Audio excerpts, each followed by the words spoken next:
बजे के बाद 8 11 बजे बा दुल्ही मनावन करे कहियो भैया के मेरे फरमाइश रही विराज सम्राट स्वर्गीय दादा श्री राम कैलाश यादव जी गाते हैं कैसे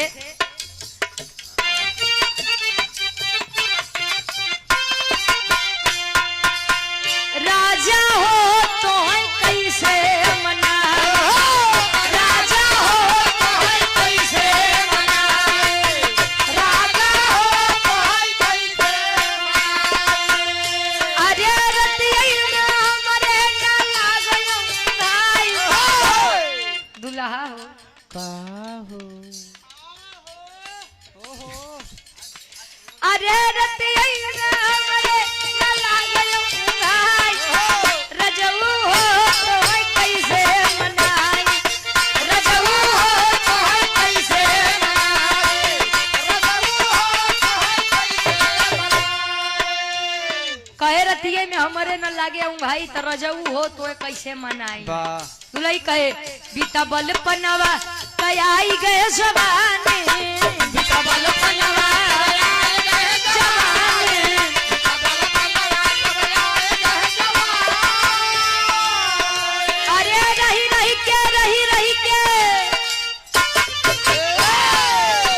अरे रही रही के सजिया पे आवय नाराई अरे रही रही के सजिया पे आवय नाराई रजऊ हो तो कैसे मनाई रजऊ हो तो कैसे मनाई रजऊ हो तो कैसे मनाई अरे रही रही के सजिया पे आवय नाराई रही के सजिया पे आवय नाराई दुल्हा हो तो कैसे मनाई रजऊ हो तो कैसे मनाई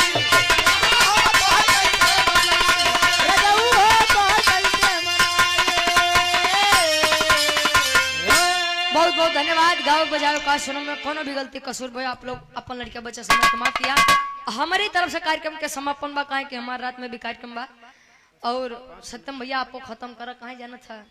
कुल तैयारे बैठा है अब खर्चा जाई प्रधानी में वाह भैहू के भौजी गोड़े के बानी गोड़े की नहीं बनाई की वाह वाह भैहू के सम्मानित आप गार्जियन जी वैवाहिक कार्यक्रम में उपस्थित आज एक ऐसा दिन है जो यह दिन जिंदगी में बड़े सौभाग्य से आता है मत्थे पर सेहरा बंधना अपने दरवाजे पर बारात लाना और किसी के घर से बारात निकले यह बहुत बड़ा भाग्य होता है सौभाग्य होता है गुरुजी नहीं तो कितना जने टारत है कि अब शादी हुई कब शादी हुई हर दिन नहीं लागत होते परेठे पर आ अच्छा जे बाबू भैया हमारे हइयो हैं तो इतना दूरी बैठा है समझ में नहीं आता कि एका देख के गाई कि एका देख के गाई तनी से आप लोग आगे आई जा कुर्सी अपन अपन लेके आगे आई जा हम से करनी के लागी नहीं तो हम से सोचे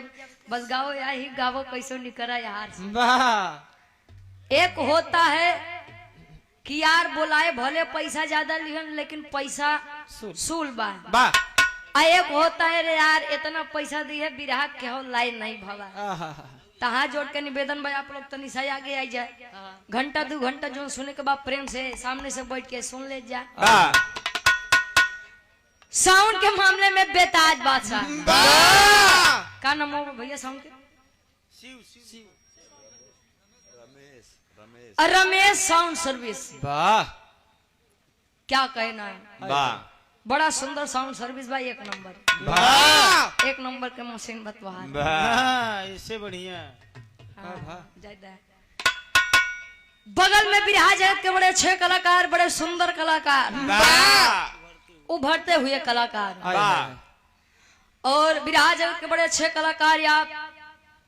सूरज यदुवंशी जी के आज शिष्य हैं परम शिष्य सत्यम यदुवंशी जी ठीक बा चला एजेंसी से नई गाड़ी एजेंसी से एजेंसी ट्रांसफर हुई चालू हुई की वाह हाँ पूरी टीम के भी नमन बा बंदन बा यूट्यूबर भाई लोग भी हमारे आए हुए हैं बड़ा दिन बाद भेटाना है आप सब आप लोग के गोड़ छू के पहली की बार हम लोग गीत बिरहा गाई कर ऋषि यादव प्रतापगढ़ से के वो पीछे लिखा बा भाई पीछे नहीं पढ़ा जाता आगे पढ़ा जाता है देख लो भाई साहब अराज द जले पढ़े के उम्र रही तले कहाँ जाते रहे मंजीत भैया ये वाह। और कार्यक्रम के शुरुआत में ही जान लो पैसा दे बड़े पहले आदमी ऐसा देखे कि बड़ा उतावला रहे भाई वाह बिना सुने पैसा दे के गवा है। हाय हाय हाय कुलदीप यादव हमारे बड़का भैया प्रधान जी सिकंदरा से हाँ 100 रुपए का सम्मान छोड़ने में कोट कोट नमन है। और 100 रुपए जिगर भाई व्यापारी जिगर भाई व्यापारी जी वाह जिगर क्या बात है। सिकंदरा से 100 रुपया बहुत बहुत धन्यवाद बा। बड़ी बढ़िया बढ़िया गीत सुनाई के मिला हाँ जब